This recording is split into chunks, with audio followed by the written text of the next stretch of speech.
I'd like to introduce a really special person, Dr. Nancy Carlsson-Paige. She's an ardent advocate for young children and really honoring child development in everything she does. She's a professor emerita at Lesley University. She's authored several books, and she's inspired a generation of teachers to pay attention to child development and what's happening with children's play. And I would like to mention that Nancy is an important part of our Screen Time Action Network, spoke at our inaugural conference in April. And if you're with us this evening, it's likely that you work with young children, you have children, or you're a grandparent, and sometimes you know that you see children on screens and you might have that alarming reaction. And you don't really understand what that comes from. You know, we're alarmed by it, but what does that mean developmentally? And Nancy's here this evening to answer that question. What happens when we're alarmed when we see a child on a screen? Why is there something wrong with that? Why do we think that there's something wrong with that? And with that, I'd like to have Nancy say a few words. Well, right now I'm just going to say hello. I'm glad you registered for this webinar, and I'm very pleased to be here and have the chance to share a lot of things I feel passionately about with you. Also, thanks to CCFC, because you organize a webinar, but also they've put a lot of effort into trying to make it as interactive as possible. I mean, we're sitting here in my living room and we're talking to all of you, and it's a new format. It's one we're all getting used to. And they've tried to make it as interesting and interactive, and I'm looking forward to hearing your questions as well. So Nancy, you know, each one of us, we come to this topic with different perspectives and different experience with it. Some of the people in our audience they've authored articles on the topic of children and screens. We have a lot of people in our network who are experts, and we have parents with us who are new, who are saying, I'm here to explore this topic. I'm not sure what the right answers are for my own children. And so would you start by just giving us your perspective on children and technology? Sure. You know, technology, we all know, it just like plowed into our lives so fast. And we're all coming to terms with how do we deal with it in a balanced way. It's affected all age groups. But actually, the group I'm most concerned about is the group that's affected by screens and can't tell us how that is for them. And that is young children. I think they're the most vulnerable of the groups affected because their bodies and their minds are still forming. And that's not true for the other people who are using technology. So what my perspective comes from the field of child development. And I feel that these insights from child development, it's a field that has many decades of research and theory that tell us how do children learn, how do children grow and develop, and what do they need. And these insights can be hugely helpful for us as we're looking at all the questions about screens and digital device use. They've been underutilized, and I think we can really take hold of these insights, and hopefully we're going to cover some of the key ones tonight. So, you know, one of the first sort of core ideas from child development is that young children learn by using their whole bodies and all of their senses. Anybody who knows young children knows that that's true, and so you might be saying, of course I know that. But you know, in the 1990s, when there were advances in the field of neuroscience, a lot of us in the field of child development were really happy, really affirmed by the fact that brain scientists were telling us that all the things that we had understood in our own field and advocated for, active learning, play, you know, whole body experiences, were backed up by brain research. And it showed that children's brains, the neurons strengthen, the synapses connect as children are using their whole bodies, all their senses, and interacting with their whole selves in the world. So, you know, the brain of an infant is a little more than a quarter size, a newborn, a little more than a quarter of the size of the adult brain. And in the first 3 years of life, it's 80% of the weight and volume of the adult brain. And by the age of 5, 90%. So in those first years of life, the human brain is growing faster than any other time in life. And again, it's growing as children are having activities, playing, and actively engaging in life. So let's take a look at our first slide. I brought a bunch of slides to try to make things more meaningful and interesting to you. So this is the Fisher-Price, what's called activity seat. I'm trying not to make side comments, but it is a play on the word activity, but my point with you is that the activity is what's needed. But when we look at a child who's sitting in this seat on a screen, what we notice is that she's not using her whole body. She's not using all of her senses. And in fact, there's been a significant, to me, extremely significant shift when you look at a young child on a screen, from moving to looking, and from acting to reacting. It's a very profound shift. And even beneath that, there's something more profound, which is in child development, we talk about the word initiative a lot. It's a really important human capacity. I'm sure we all know. But children need to, when a child propels herself forward, she's going to crawl or stand up or grab a rattle.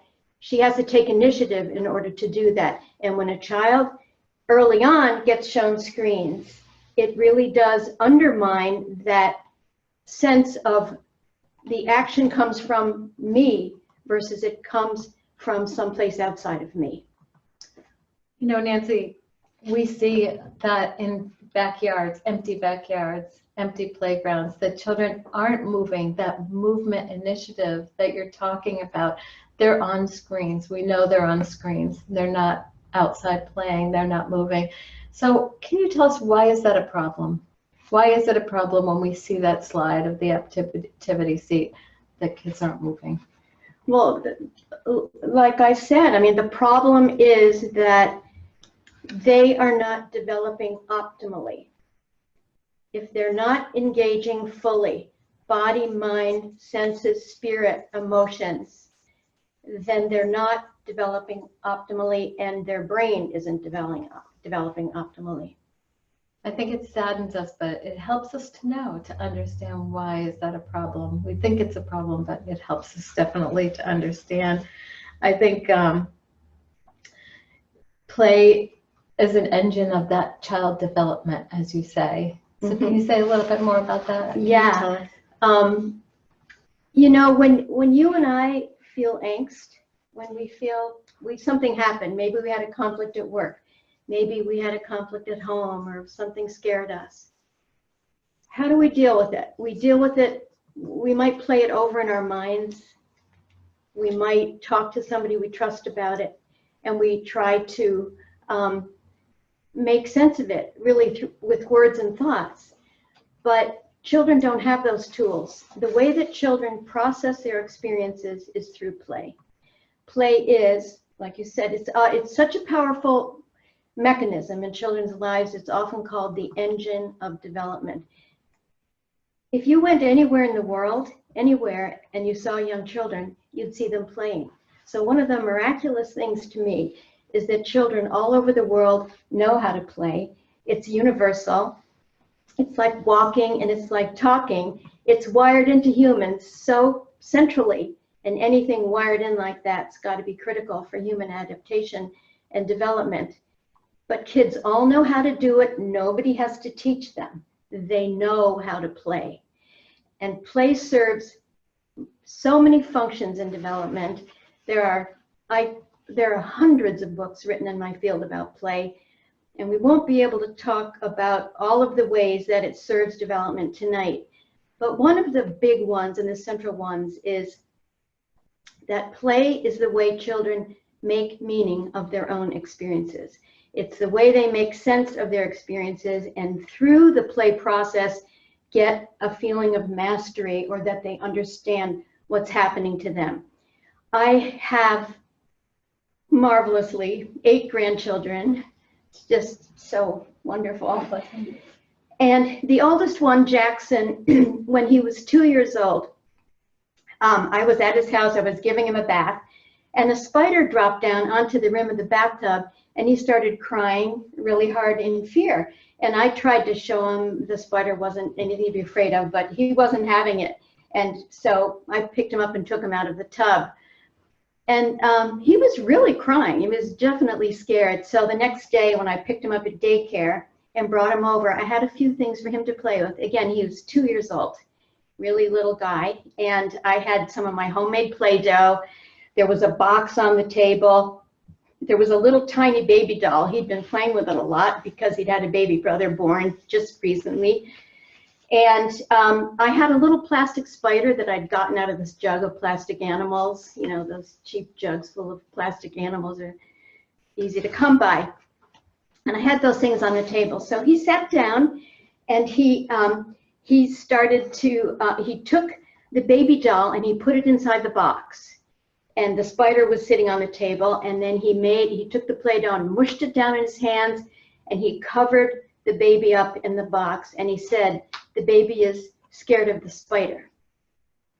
And then he took the Play-Doh cover off, he took the baby out, and then he did the whole thing over, put the baby back in, worked on the cover, covered the baby, said again, "The baby's scared of the spider," took the baby out again, and did it for the 3rd time. So what's going on there? He completed it after the 3rd time. What's really happening for him is he's projecting his fear of the spider onto the baby. He's protecting the baby with the Play-Doh. And in doing this, he's getting this feeling of mastery over a scary situation and making sense of something that had happened to him that he hadn't fully understood, and doing it through play. So even though he was only 2, and children's play gets way more complex as they get older, and a brain scientist would tell you that the brain neurons and synapses are stronger and developing as children play, and then that supports more complex play. So you see more and more complex play through the early childhood years. But the basic elements of play, healthy play, were right there in that little 2-year-old. He told a story based on his own experience. He used his own imagination to partly make up a new story, and he was getting some emotional benefit, in this case, this sense of mastery over what had occurred. And those are things we look for even as play gets super complex, imaginative play. We look for those elements.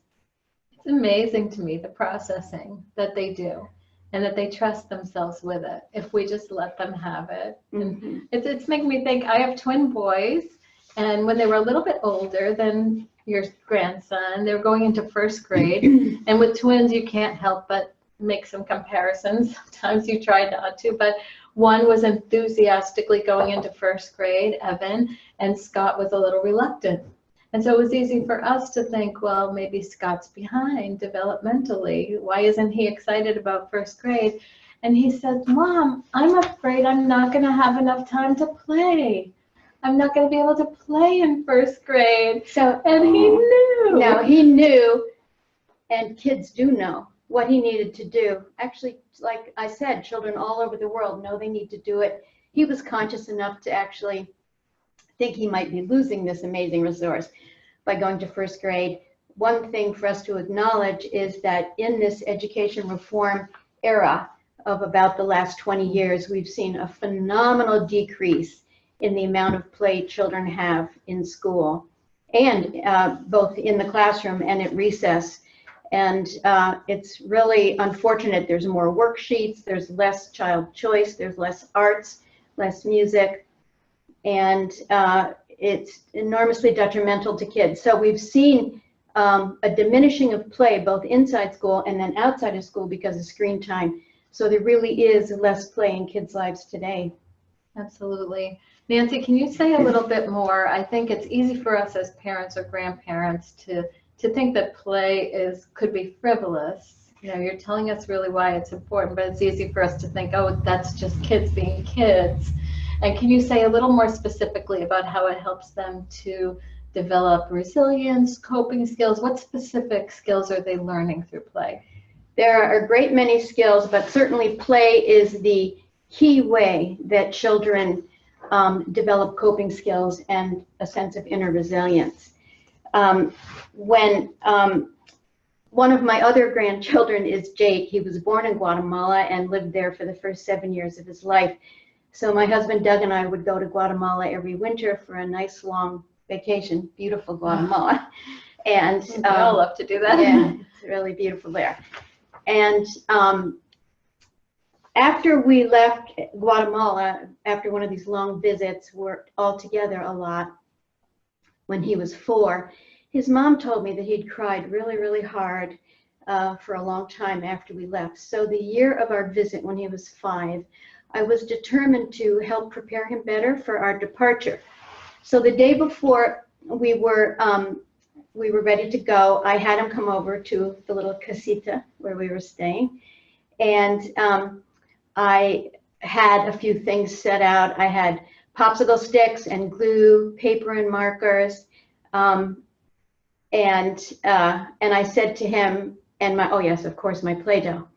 And I said to him, Jake, tomorrow, Grandpa Doug and I are going to get on a plane and go back to Boston. Well, he knew Boston because he had visited, so that made sense.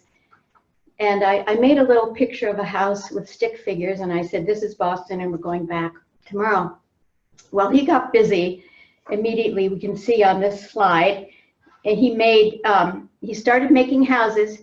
He made his own little house there, and he put 5 people in it. So he made the house, and then he made the Play-Doh people and said, it's Mommy, it's Daddy, it's Jake, Grandpa Doug, and Nancy. Then he made another house, which is the Boston house, the Guatemala house.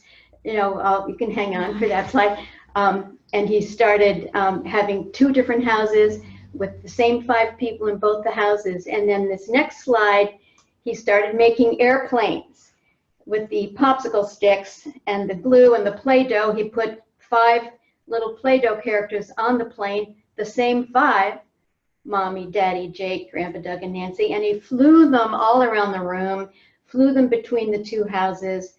This play went on for a really long time. He made a couple different airplanes, but they always had the same people aboard.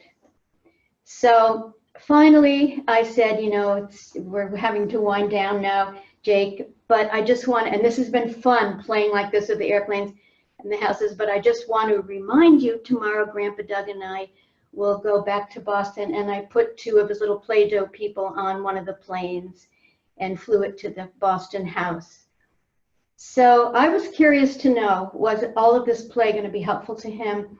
And the next day, we got back to Boston, and his mom wrote me, and she said he woke up perfectly happy in the morning and said, Grandpa Doug and Nancy aren't here. They're gone. They went back to Boston. And there was no sign of distress.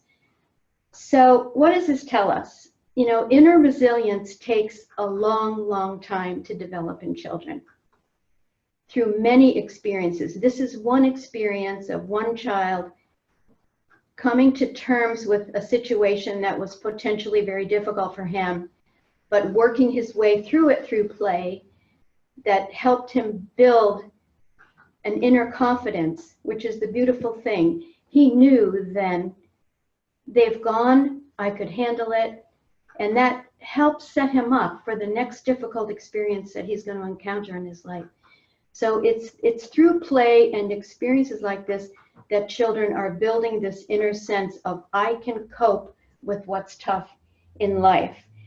The materials that he played with had a lot to do with what he could do, because they were completely open-ended and undefined. And that's worth really noting here, because children can bring their own needs and imagination to creating their own props that can't happen if we give them defined toys, like that are media linked, for example, characters from media, or the apps that might come from a screen. So there are lots of screen apps that claim that they help kids play. And there's different kinds of play. I hope that's coming through already. But if we look at the next slide, it's a slide of an app for phones called Puppet Pals. Yeah, there you go. So Puppet Pals has like 5 defined characters, like a policeman, Shakespeare, don't ask me what that means to a kid, ballerina, you know, various characters. And then kids can play with the app by moving the heads around and putting them on different bodies and putting them on animals and cars and having them ride around and play music and supposedly tell a story. And the app claims that it promotes creative play.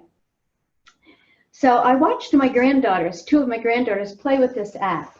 And I saw that it was fun and entertaining to them to move the heads around and put the characters on the bodies of the animals.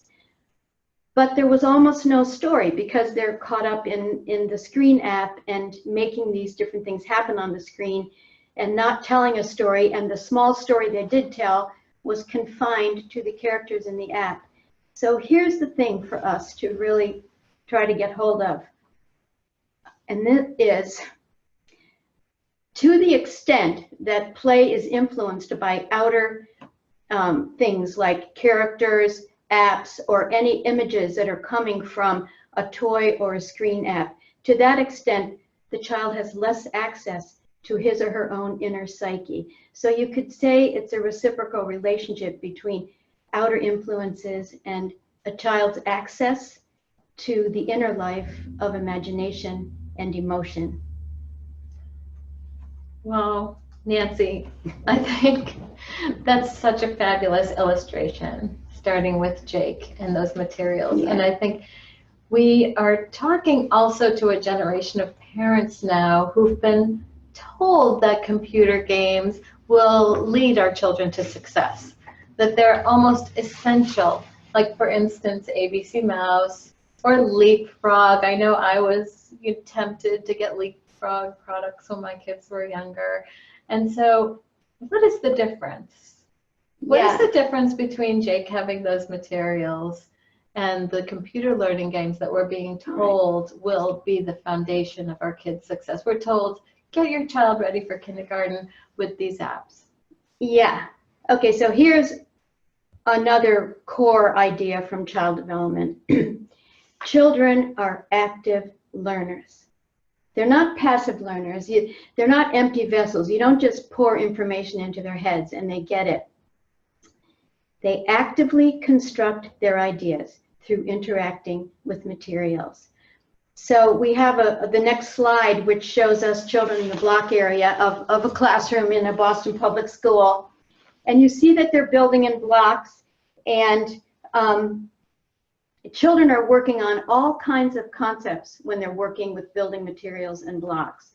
One group of concepts that they're working on relate to number. So if you watch them just spontaneously playing in blocks, you're going to see that they sort the blocks, they classify them into groups in different ways, they match them up in different ways, they put them in order in different ways, and all kids do these things, and these activities support an eventual understanding of a complex concept, which is number, understanding the quantity of number. There was a time in all of our lives when we didn't understand numbers. Most people don't remember that, but we had to actually build an understanding, create a foundation in our own minds that led us to comprehend quantity. It isn't something you can directly teach to children like many other concepts. Kids have to construct these concepts and build them themselves. So let's say, for example, we had 3 groups of 4 items. Let's say 4 giraffes, 4 watermelons, 4 gumdrops. You and I know, without even thinking about it, that there's 4 in every one of those groupings, because we've abstracted the number 4 out of the group. But a young child doesn't know that, and he or she will think the group that takes up the most space has a larger number. So they'll think that the giraffe group has more in it. So it takes a long time to build this understanding of quantity. In a lot of, unfortunately, early childhood classrooms these days, there's a lot of direct teaching. So a teacher will hold up, in this case, let's say, the numeral 4 in front of kids and say, what is this? And children will say 4. But the fact that they can say the name 4, doesn't mean they understand the concept of the quantity of 4. So this is a big problem. A lot of computer games, by their very nature, by how they even exist in the world, focus on the same kind of repetitive rote learning that focuses on getting answers. What is the answer to this? It's a 4. What's this? A 5. What's this? A 6. But it's not genuine learning, and it's not how children really come to understand, in this case, number. This is true for a great many concepts. I'm just talking about number. But it isn't how they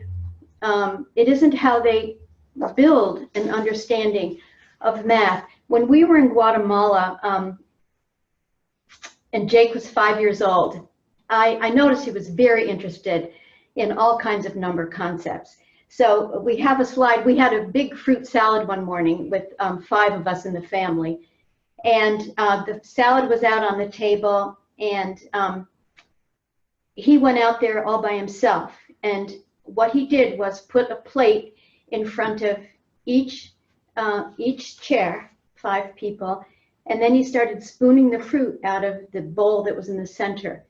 He put 3 pieces of watermelon and 2 pieces of pineapple on each plate. I think on this slide someone had eaten one of their pineapples, but anyway, you get the idea. And so I came out and saw it and thought, this is perfect. It's one-to-one correspondence, plate to a chair. He's working on sets of 3s and 2s. These are the things children are doing spontaneously in their everyday lives. Now, during the same period of time of this visit, I noticed he was getting interested in counting. And he and I were walking by the lake of his lakeside village, and we noticed that there were ducks. I knew there were 5 ducks, but there were ducks out there in the water. And he looked at them and he said, 1, 2, 3, 4, 8. And he grinned at me. He was so happy. He'd count them. And I thought, this is so fantastic. You know, he knows that there's an order to the numbers. He can give 1 to each duck. And he knows that those names refer to quantity. 1, 2, 3, 4, 8. He knows that. The only thing he doesn't know is the exact quantity for those particular groupings of ducks. So he knows a lot. Now, when you think developmentally, you pay attention to those things because it's about children developing over time and going through a process of building ideas.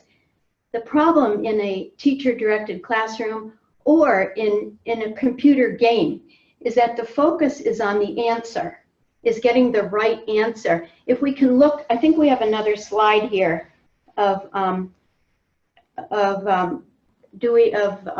computer game. So you can see just how the game is constructed, that the emphasis is on naming things and getting answers, either right or wrong answers. But this process of building ideas that I'm trying to explain, and it's not easy actually to explain it. I spent a lot of time thinking about how can I explain this to people. But I'm trying to give you the sense that children are building these concepts. They can't be taught directly. They need an opportunity to build it and environments that support that. And computer learning games, by their nature, simply can't do that because they're not involved with manipulating materials and constructing things in 3-dimensional space. I think what you're saying, Nancy, is making so much sense to all of us.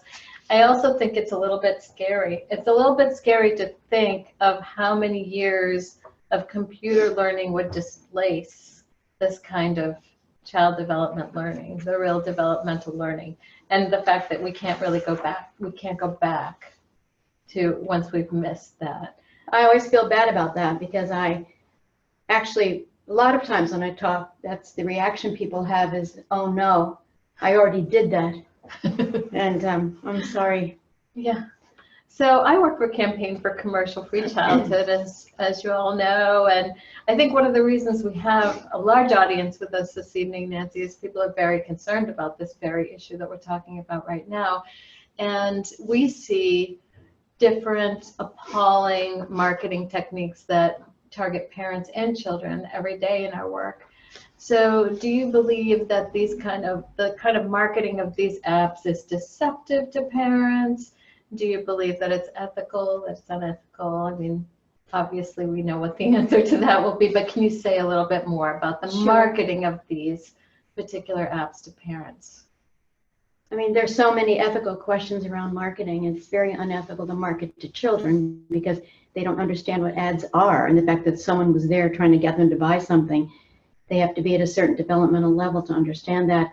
But the marketing to parents takes advantage of a vulnerability in parents, which is, it's a sweet one. I mean, it's the desire for your child to succeed, to do well, to learn and be successful in school. And this is what parents want and should want. It's just that those apps they really take advantage of that goodwill on the part of parents. Unfortunately, a majority of parents do believe that exposing really little kids to computer technology and to screens is going to benefit them. If we can look at the next slide, it's from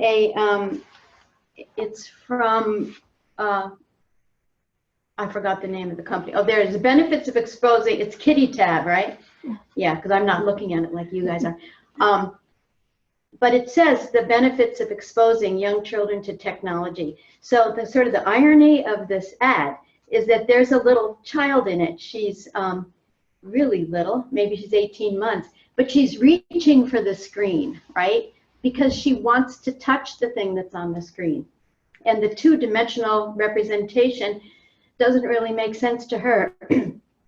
Everything that's on a screen is a symbolic representation of something in the real world. Now, you and I take that totally for granted. We know it, but little kids don't know that. And so they think, like when I Skyped with my grandson, Max, who's in Swaziland, he lives in Africa, he kept trying to touch the computer and to touch me because he had when I visited him there. And so what is the screen version of Go-Go is the Swati word for grandmother. So what's the screen version of Go-Go? I don't get it. Why can't I play with her, touch her the way I did when she was here? My grandson, it takes a long time for kids to understand this business of symbolic representation. My grandson, Miles, when he was 4, told me I punched the TV because I thought the bad guy was coming out of it. And then he goes, but I didn't break it. But it takes a long time, to understand this business of symbolic representation. So the little girl we see reaching for the screen, let's imagine that what she sees is a ball. Now, what could she do with an actual ball? She has a ball in her hands. She can roll it. She can bounce it. She can roll it across the room and crawl and get it. She can hide it and then find it. She can taste it and bite it. She can do everything with that ball that she could possibly invent of ways to relate to that one object. So is this coming through loud and clear? Because a two-dimensional representation of a ball or any other object does not give children the amount of data they need to build ideas in order to become intelligent, thinking, successful people and successful students in school.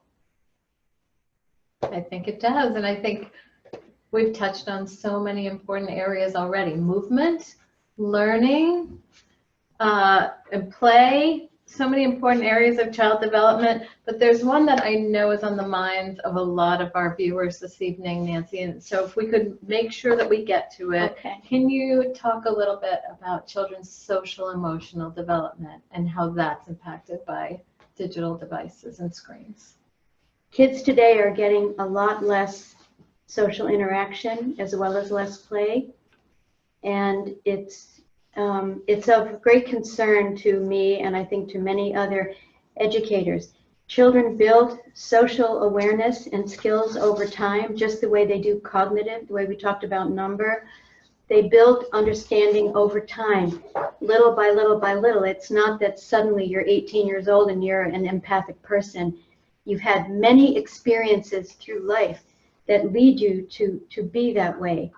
So the social experiences are learned through interaction and through firsthand experience in relationships. That's the best way that children learn them. Now, in these times when kids are on screen so much, you wonder, well, you know, are they getting those social experiences? And it's very hard to calculate exactly how screens are affecting children, but Very hard. I have, my friend Joyce told me something that really made me think.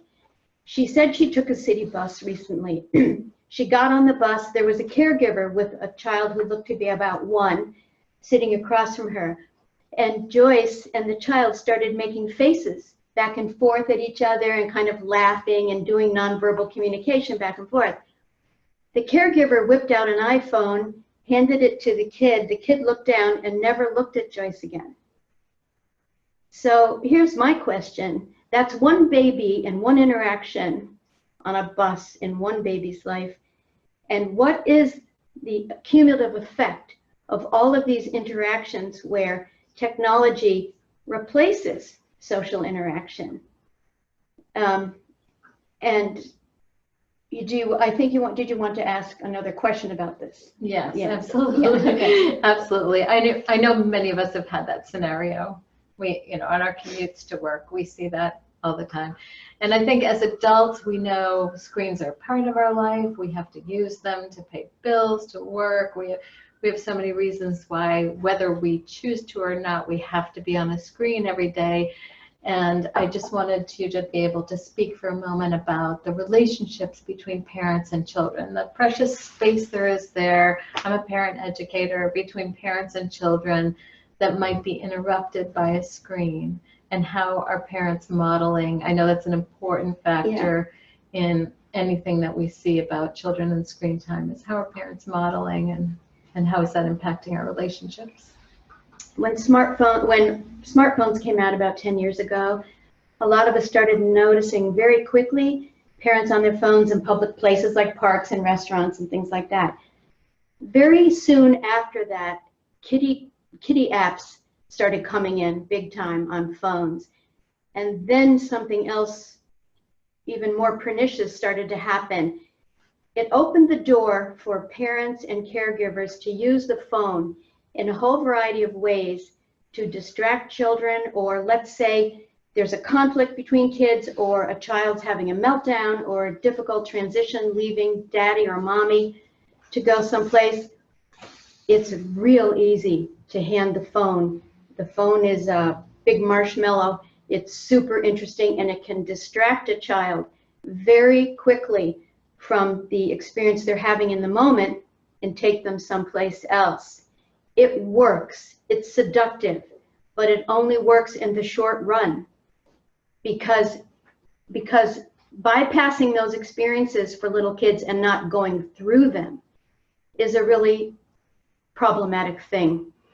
I went on a family vacation a few years ago with a family I'm close to, and 5-year-old Quentin was one of the people on the vacation, and his Nana and his parents, and Quentin adores his Nana.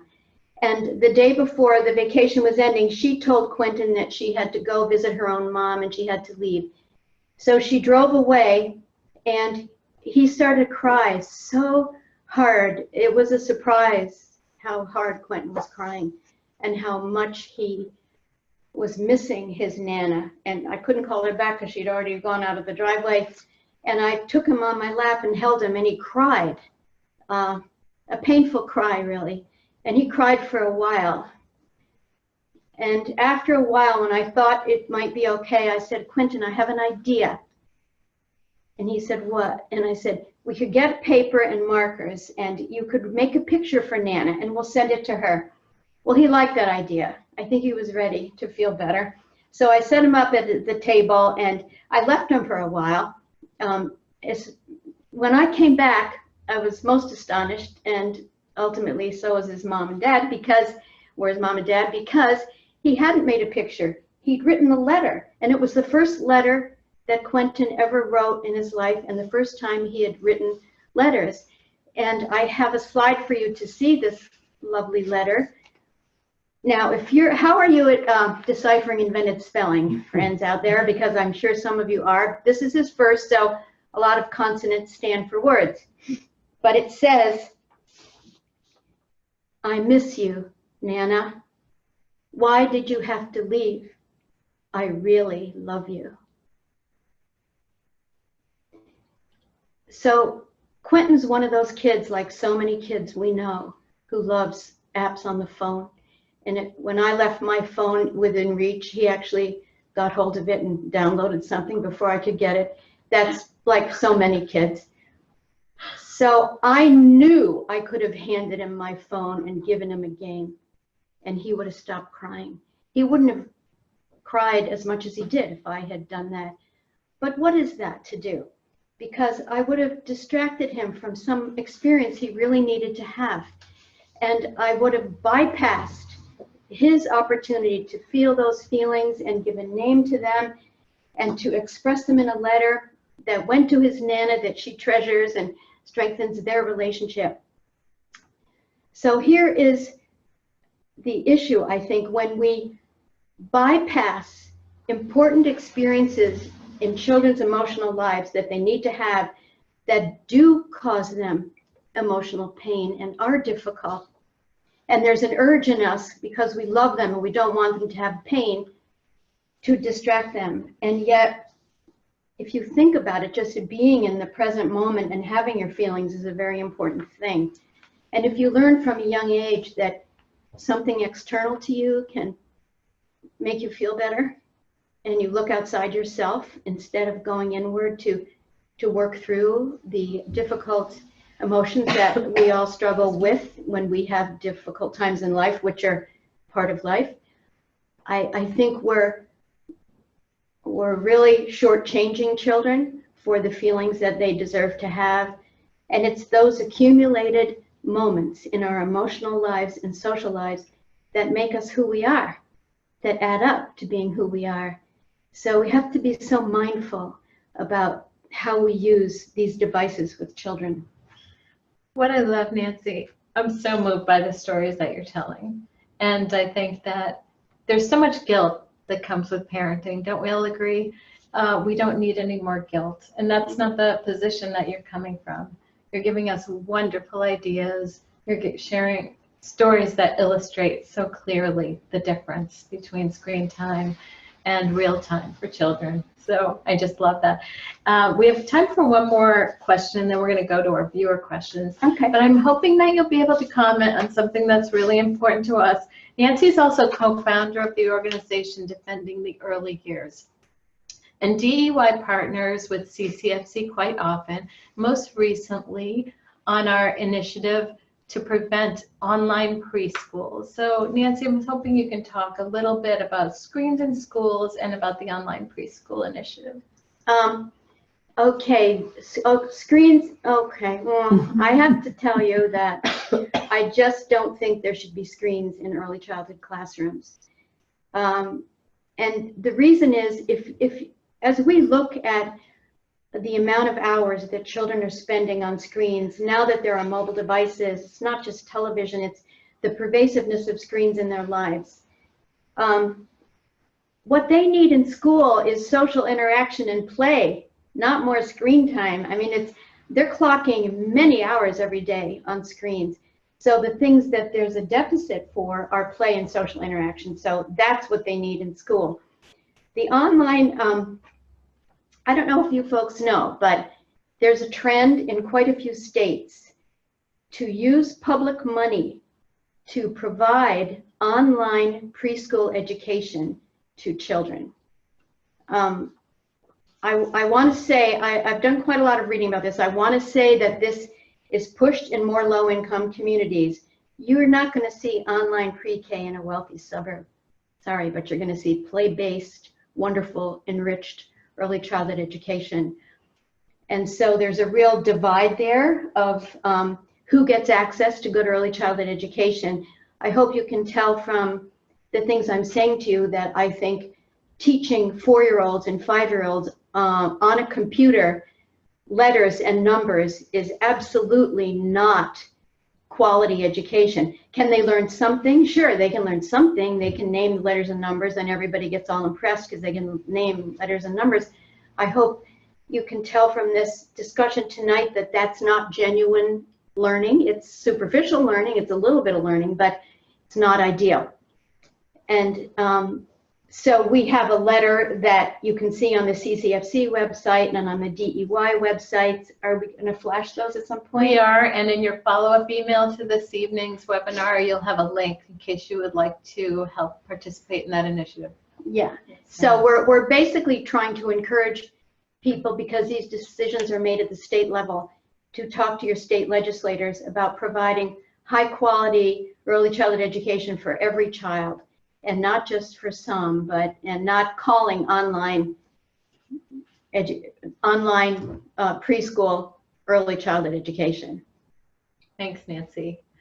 So now we'll go to Sam Guerin, who has some questions from our audience. Okay. First of all, Nancy, I'd just like to say, what a fantastic presentation. I think our audience will agree with that. I was really moved. I admit I teared up a minute there when you described Quentin's letter. We have a really great question from our audience regarding those parents who come home and they're so exhausted, they're so tired, they need some time to cook dinner, maybe do some errands or chores. So they give their kid a screen, or they put them in front of a screen just to get some time to catch up on that essential stuff. So what would you say to those parents who, you know, screen time might be an essential part of their day in order to get everything done that they need to? Did you say, what's the person's name? What's the person's name? Oh, okay, that's okay. Hi, thanks for your question. And I was that parent. I was a single mom with 2 active little boys. And okay, the house wasn't real clean, but it was kind of okay, but mostly picked it up at the end of the day. But I had always accessible to them at all times a whole range of building materials, art materials, Play-Doh. I make my own homemade Play-Doh. I've made it more than 100 times. Every grandkid knows me that way now. Where's the Play-Doh when I go visit? The first thing they want, not a hug, the Play-Doh. But it doesn't take a lot, actually, to have some Legos around, paper and markers, and some Play-Doh. If you have it out on the table, so you have to sacrifice a little bit of neatness, but if you have it out on the table and they come home, they will dive in. They love it. They will make a drawing. They can spend a long time on the drawing. They can start working in Play-Doh. They can go further and further and scaffold each other's ideas if you have more than one child. But it's just that everyone is turning to the easiest option. And it is a really easy option, but the option that I'm suggesting isn't really that hard to do. It's a little harder than turning on the TV or an app, but if you've got the Play-Doh and these other materials, you just put them out on the table. It's not really that hard. I think there's a lot to setting them out. And then one trick I used to use was putting things away for a while, a couple of months, then taking it out again, it will look new. Yeah, so all kinds of little tricks. There's little tricks. And just not to assume that the kids won't be resourceful. Not to assume that we need the screen.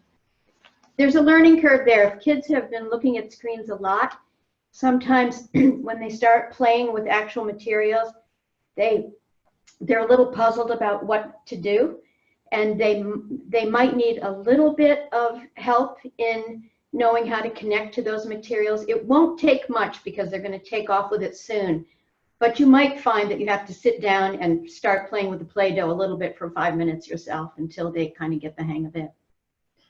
I just want to mention, because I'm not sure what time it is, before we go to the next question, I'd like to show everyone that all the great material you're learning this evening and in more detail is in this paper that Nancy published just today. It's available on the DEY website and will shortly be on the CCFC website as well.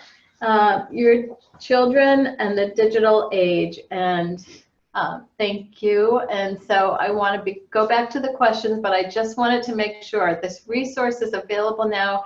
Very exciting to have all this material in very fine detail, and Nancy's philosophy and Nancy's thinking around child development that is really concrete and helps us all to get a handle on really what is happening here. This is free and downloadable, and there's a link to it on both websites, and I wrote this article honestly for you. Great. Okay, Sam, do we have another question? Yes, we do. Okay, so we have a fantastic question from Paul, and he said he's really enjoyed the webinar, but what can you speak to when it comes to the benefits of using devices? He had a really great example. He uses his device to show his young child what a gorilla is and where they live and what they look like and how they act. So what would you say are the benefits of using devices, or how can you use these devices better with kids? I like that example, actually, because first of all, you're sitting with your child, so it's the two of you, you know, in sharing, having a relationship, and you're sharing, you were talking about gorillas, and so you're looking them up and showing them to your child. It's a self-contained use of the device that it sounds fine to me. I mean, the problem that I'm talking about are when devices are replacing hands-on learning, whole body experiences, social interaction, and play.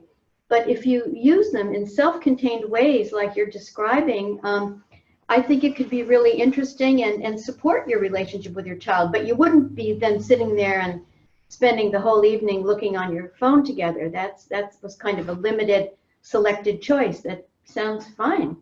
In a way, that's like looking at a magazine together. Yeah, a magazine or looking at a book. And, you know, we're in the technological age, so you'd use those resources too. Okay, we have another great question coming from our audience. So Nancy, you mentioned having a Skype call with your grandchild at one point, and one of our audience members wants to know, how do you make those Skype calls more engaging, particularly for, you know, grandparents who live far away from their grandchildren, or other family members who are far apart from young children? Yeah, you know, that's something that a lot of us who were separated from our child loved ones struggle with. And I think even Facebook came up with some app for this because they know this is an area that a lot of adults struggle with. Let me say out of the gate, it's hard to have a phone conversation or a Skype conversation with a young child because their world is a world of action and play. And they're not going to sit and verbally talk to us the way we will with each other. They might come in and out of the call. If you're on a Skype call and their parents are involved, they might come in and out of it, run in, run out. But it does help if you want to ask questions to say, like, tell me what you're doing right now. So try to think about how a child is in the world and sees the world. So tell me what you're doing right now. What is that you have in your hand? Did you make something right there? What is that? Or if you see something in view, like, is that a pumpkin? Tell me about that. Did you carve a pumpkin? Tell me. So you try to ask kind of open-ended questions that get a kid talking and that relate to something meaningful and concrete in the kid's life. Excellent. Do we have more questions, Sam? We do indeed. Another great question from our audience. So Nancy, as we know, there are a lot of people who think that screen time is great for kids. And of course, you've already touched on the subject of how to make screen time more engaging, or how to make sure it's actually helping children developmentally.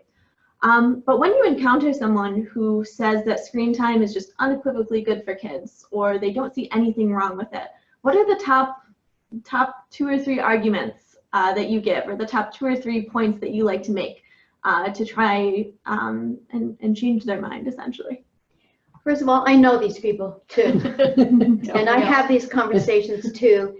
And I do try to sense if the person is open and interested in what I think, because sometimes people aren't, and it doesn't feel like there's a lot of point in going into it if there's not some sense that we're going to actually talk to each other.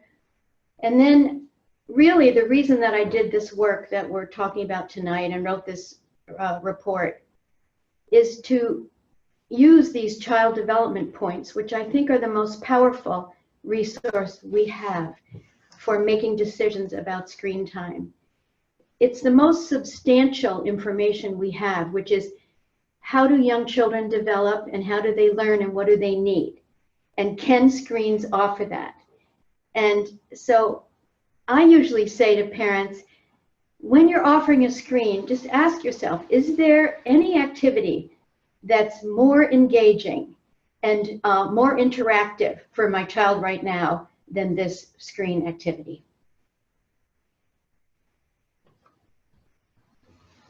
Can't beat that answer. Is there anything more interactive than the screen? We know there are many things, don't we? Okay. Yes, we have another. You guys have such great questions. So one audience member said, you know, what would you do if there's a child in your life who already is really attached to a screen and is throwing tantrums when they're separated from it?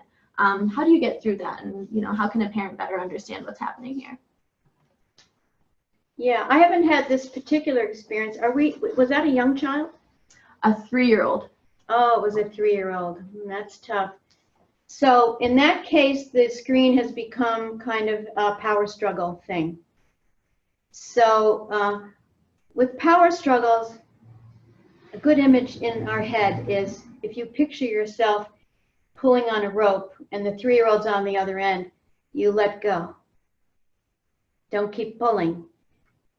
And so now we have to be creative. We have to use our adult power in a way that gets on the same side of the problem with the 3-year-old and looks at the issue together. So it's not an adversarial thing. So we could do that in a lot of different ways if we have that image in our mind that we're sitting together looking at a common problem. A 3-year-old is pretty young.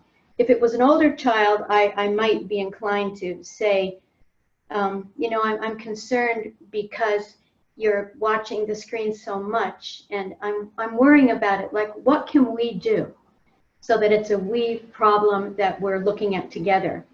With a 3-year-old, I might be more directive and say, I want to look, what are you looking at? I want to look at it with you.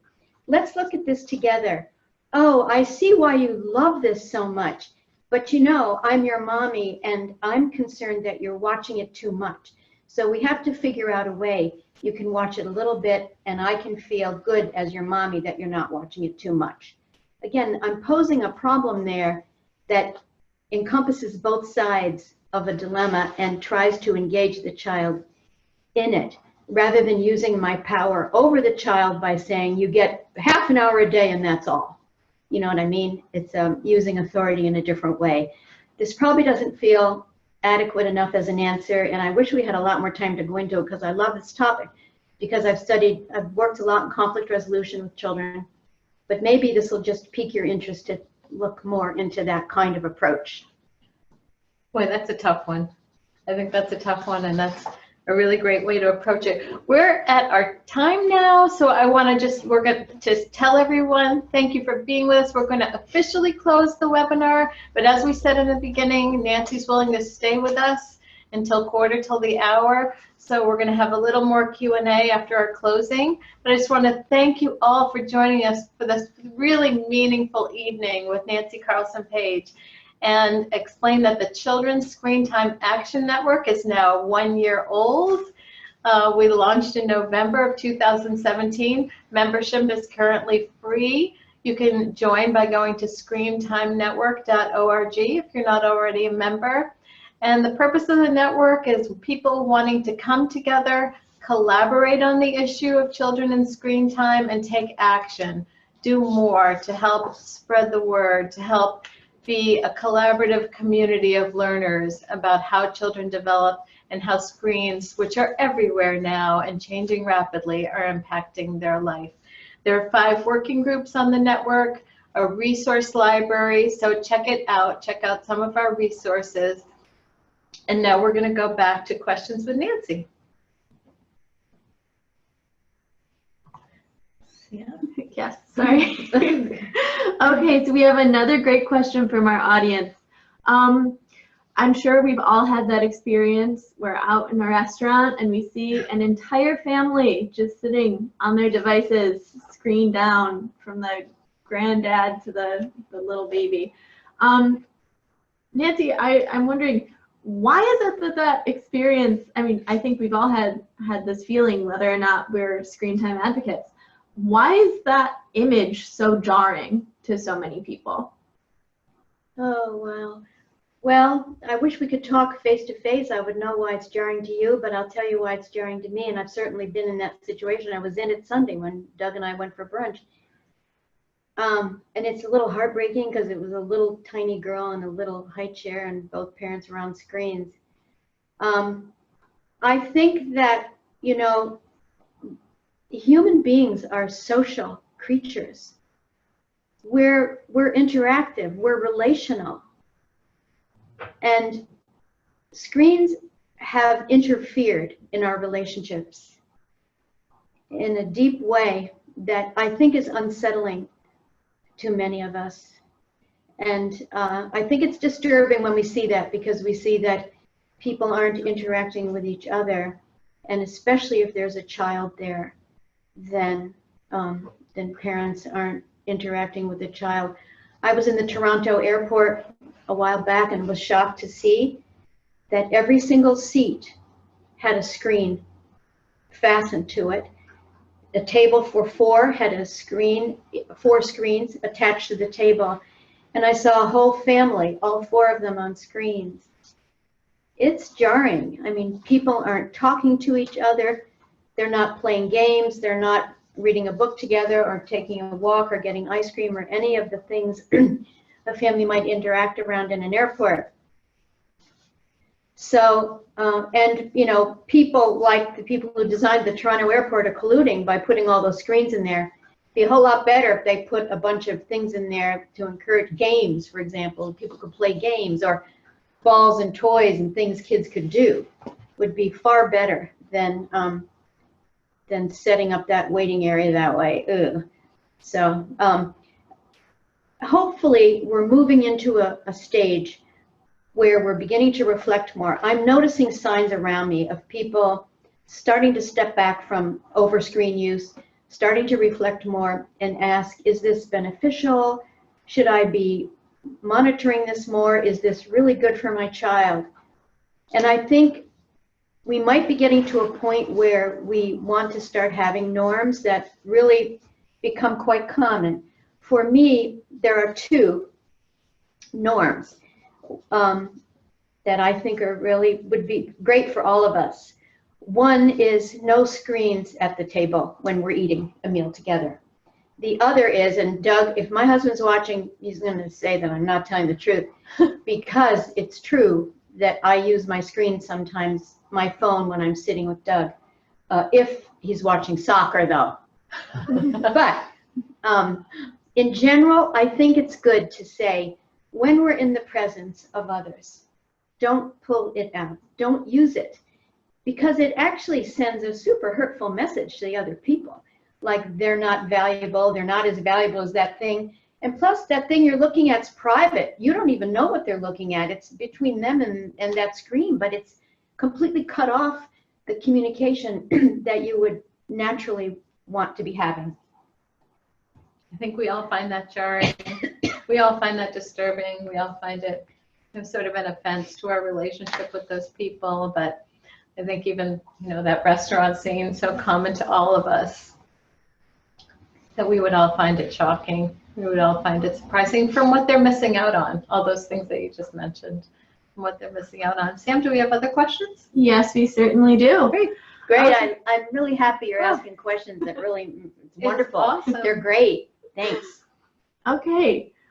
So Nancy, are you seeing a difference with younger teachers who have grown up on the internet? What kind of differences have you seen in their use of or attitudes in the use of tech in the classroom?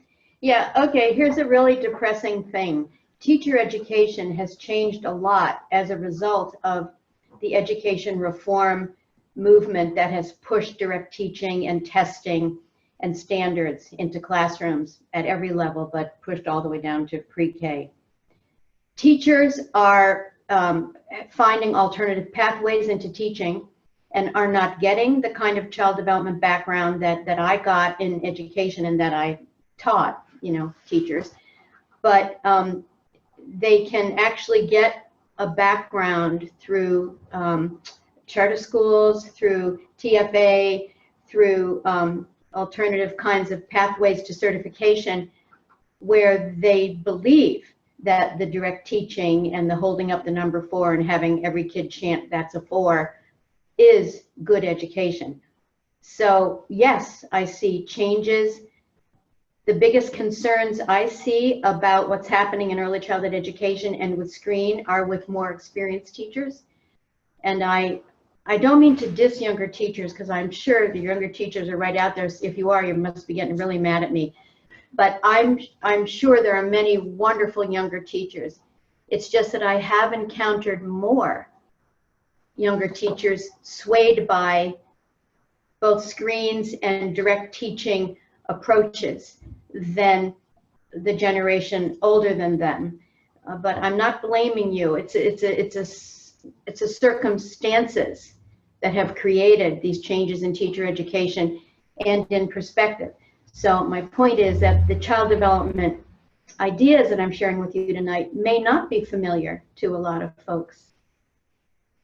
And I think we're really encouraged in the network that we have a lot of young teachers involved. We have a lot of young teachers come to our conference back in April, and that you're probably here tonight with us. You're learning. You're taking it upon yourself to learn. That's great. I think we have time for maybe one more question, Sam. Yes, we do. And I think it's a good one to end on. Great. So there have been a lot of scary things that we've talked about today, kind of these detrimental effects that screens might have on kids. But Nancy, what gives you hope in this environment when we see continued screen proliferation and people on their phones all the time? What exactly gives you hope about the future in this situation? Yeah, that's an easy one, and it's a positive one. And this goes right to my core. What gives me hope about the future is young children, because I'm close to a lot of them. When I see them, I see that all the potential of humans, the full potential of humans, is embodied in every single one of them. So their capacity to be creative and imaginative and solve problems and make art and create and think and build ideas and play and interact socially and lovingly, all those things are there. So it's about us finding ways to nurture and support all those beautiful qualities that all those people come to this earth with. And our job is to help them keep their full potential thriving and alive.